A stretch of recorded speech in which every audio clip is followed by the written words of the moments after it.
কালি পৰহি কমপ্লেইন কৰিছে মই কালি FIR দিছোঁ FIR লজ কৰিছোঁ আচলতে এই কেশৱ দলে বুলি এজন মানুহ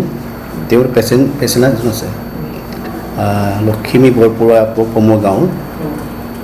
তেওঁৰ লগত মানে এইটো কৰি লৈছে টিমটো এতিয়া ব্লাড দিয়াৰ নামত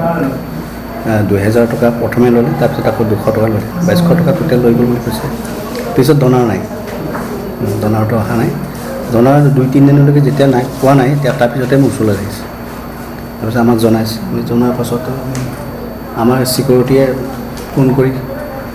সুধিছে কিন্তু মানে ভালকৈ উত্তৰটো দিয়া নাই আহিম বুলি কৈছিলে নেকি ঘূৰাই দিম বুলি কৈছে ঘূৰাই দিম বুলি কোৱাৰ পাছত আগতো তেনেকৈ হৈছে কিন্তু তেনেকুৱা হোৱাৰ পাছত কিন্তু আগতে আমি কিবা এটা মীমাংসা কৰাই দিলোঁ ঘূৰাই দিলে কিজানি আগৰটো না গতিকে এইবাৰ আকৌ হৈছে যদি আমাৰ অজানিত হৈ আছে আমি গম নাপাওঁ এজাহাৰটো এইবাৰ দিছোঁ কালি দিছোঁ পুলিচ থানাত ফোন নম্বৰ দিছোঁ মই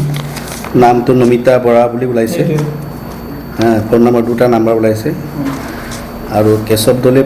পেচেণ্টটো কালি ছুটি হৈছে আকৌ আহিব ব্লাড ল'বৰ কাৰণে গতিকে সেইখিনিয়ে আহ্বানটো সেইকাৰণে এনেকৈ জনাওঁ যে তেনেকুৱা ধৰণৰ যদি টেষ্ট দিয়াৰ নামত টকা পইচাৰ কথা পাতে তেতিয়া আমাক জনাব লাগে আমাক নজনাটো আমি গম নাপাওঁ আৰু যদি ইমাৰ্জেঞ্চি হয় আমি উইদাউট ডনাৰ নোহোৱাকৈ আমি মেনেজ কৰি দিম গতিকে এটা চিন্তা কৰিবলগীয়া কথা নাই যে ঘপকৈ পইচা দি তেনেকৈ দিবলগীয়া কথা নাই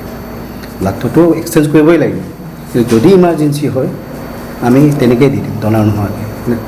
তেনেকৈ অচিনাকি মানুহক আচলতে দি দিব নালাগে এইখিনি মই ৰাইজক আহ্বান জনাইছোঁ যিকোনো খবৰৰ বাবে যোগাযোগ কৰক আমাৰ এই নম্বৰত 9181 307 221